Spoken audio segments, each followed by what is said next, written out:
Harga emas di Palembang hari ini Rabu 30 Juli.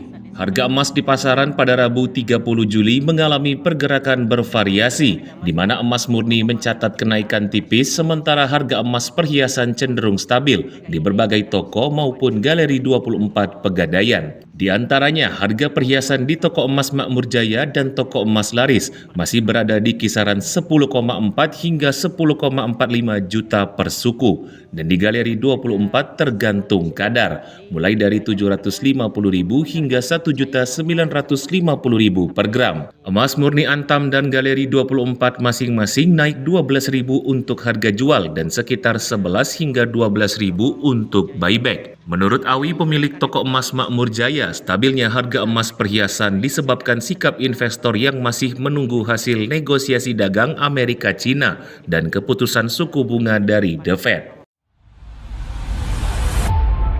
Saksikan Saksi Kata hanya di YouTube Sri Poku TV.